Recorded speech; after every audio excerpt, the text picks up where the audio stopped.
Fish and milk. Finally हम इस topic पे आ ही गए हैं। Hey everyone and welcome to cultivating lifestyle.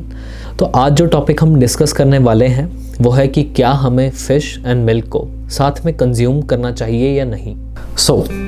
कहा जाता है कि मिल्क एंड फ़िश को साथ में कंज्यूम नहीं करना चाहिए क्योंकि ये हमारी स्किन को डिसकलर कर देता है, यानी कि कुछ वाइट पैचेस हमारी स्किन पे हो जाते हैं जिन्हें हम ल्यूकोडर्मा कहते हैं।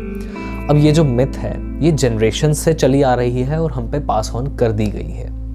तो यार सबसे पहले मैं आपको ये बता दूं कि वर्ल्ड की ऐसी बहुत सारी क्विजीन्स है, चाहे वो साउथ इंडियन हो, मेडिटेरेनियन हो या कॉन्टिनेंटल क्विजीन हो, उनमें फ़िश को कर्ड, मिल्क, क्रीम, बटर इन सभी के साथ मिला के पकाया जाता है और ये उनके रीजन्स में बहुत ही ज़्यादा चेरिश की जाती है। सो गाइज, अगर किसी क्विजीन में इन पर्टिकुलर फूड्स को साथ में कंज्यूम किया जाता है और ये कई हज़ार सालों से हो रहा है तो डेफिनेटली इन दोनों फूड्स को कंज्यूम करने में कोई भी प्रॉब्लम नहीं होगी। सो गाइज, ऐसा कोई भी रिसर्च पेपर या स्टडी अवेलेबल नहीं है जो इस मिथ को किसी भी वे में सपोर्ट करती हो। अगर आपको मिल्क से कोई एलर्जी है या फिश से कोई एलर्जी है तो ये आपका पर्सनल प्रॉब्लम है, आपका पर्सनल इशू है। On the other hand, leucoderma या जो वाइट पैचेस हम जिन्हें बोलते हैं वो एक ऑटो इम्यून डिजीज़ है। ऑटो इम्यून मतलब आपका जो इम्यून सिस्टम है वो आपकी बॉडी के अगेंस्ट वर्क करने लग जाता है। उसका डेफिनेशन मैं आपको अभी नीचे प्रेजेंट कर दूंगा। तो गाइज, इस मिथ का जो ओरिजिन है ये टू फोल्ड है।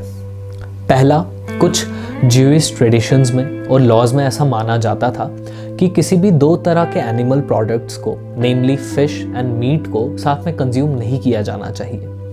वहाँ कहा जाता था कि इन्हें साथ में कंज्यूम करने में आपको तरह तरह की स्किन प्रॉब्लम्स हो जाएंगी, आपको डर्मेटोलॉजिकल इश्यूज हो जाएंगे। पर वहाँ भी मिल्क एंड फिश की बात नहीं हुई थी, मीट एंड फिश की बात हुई थी। अब जो दूसरा ओरिजिन है वो आयुर्वेदा का है, जहाँ पे माना जाता है कि हमें फिश एंड मिल्क को साथ में कंज्यूम नहीं किया जाना चाहिए। पर प्रोबेबली वहाँ पे डाइजेशन रिलेटेड इश्यूज़ की बात हो रही होगी, जो कि ओवर द ईयर्स आप जानते ही हैं कैसे जब कोई myth over the generations pass on होती है तो वो तरह तरह के मीनिंग्स ले लेती है। एंड ओवर द जनरेशन्स ऐसा मान लिया गया कि फ़िश एंड मिल्क को साथ में कंज्यूम करने से आपको वाइट पैचेस हो जाएंगे स्किन पे। कहीं पे भी फ़िश एंड मिल्क को कंज्यूम ना किए जाने की बात ल्यूकोडर्मा या स्किन पैचेस से रिलेटेड नहीं है। अब जो एक्चुअल इशू सामने आता है वो शायद डाइजेशन इशू से रिलेटेड है। जब भी आप कोई दो प्रोटीन सोर्सेज को, हैवी प्रोटीन सोर्सेज को साथ में मिला देते हैं तो अक्सर कुछ लोगों का जो डाइजेस्टिव सिस्टम है वो इसे प्रॉपरली डाइजेस्ट नहीं कर पाता है। बट ये भी एक इंडिविजुअल प्रॉब्लम है।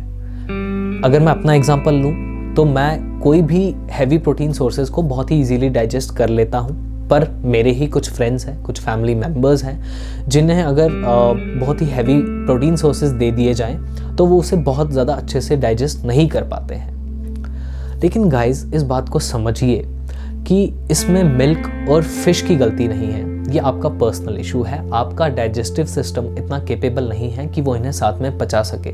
पर in no way does this mean कि इन दोनों के कॉम्बिनेशन से आपको किसी भी तरह के स्किन पैचेस हो जाएंगी या डिस्कलरेशन ऑफ द स्किन हो जाएंगी। तो गाइज, आपको ये जानने की ज़रूरत है कि ल्यूकोडर्मा एक ऑटो इम्यून डिजीज़ है। जैसा कि अभी मैंने आपको पहले भी वीडियो में बताया, ये किसी भी फूड कॉम्बिनेशन से रिलेटेड नहीं है।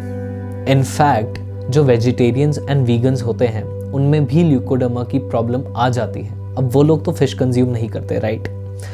इसीलिए इस वीडियो को अपने एल्डर्स को दिखाइए, अपने ग्रैंड पेरेंट्स, अपने पेरेंट्स को दिखाइए और उन्हें बताइए कि इस फूड कॉम्बिनेशन से आपको कभी कोई प्रॉब्लम नहीं हो सकती। अगर ये प्रॉब्लम आप में होती है तो इसका एक सेपरेट इशू है, ये एक ऑटो इम्यून डिजीज़ है। तो गाइज, आज हमने इस मिथ को once and for all clear कर दिया है। इस वीडियो को अपने एल्डर्स को दिखाइए, अपने पेरेंट्स को और ग्रैंड पेरेंट्स को दिखाइए और उनके मन से इस डर को हमेशा के लिए हटा दीजिए और अपना जो फ़िश एंड मिल्क का कॉम्बिनेशन है उसे एंजॉय कीजिए, फ़िश एंड कर्ड का कॉम्बिनेशन एंजॉय कीजिए एंड अपने लाइफस्टाइल को बहुत ज़्यादा ईजी बनाइए। ये जो मिथ्स होती हैं ये हमारी लाइफस्टाइल को बिना बात के थोड़ा टफ कर देती हैं, राइट?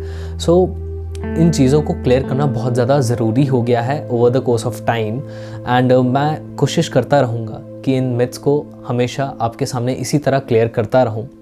बस आपका इतना सा काम है कि आप इस वीडियो को लाइक कर दें, नीचे कमेंट करके मुझे बताइए आपको ये वीडियो कैसा लगा और आप और किन टॉपिक्स पे वीडियो देखना चाहते हैं। एंड कल्टिवेटिंग लाइफस्टाइल को सब्सक्राइब ज़रूर कीजिएगा। Thank you.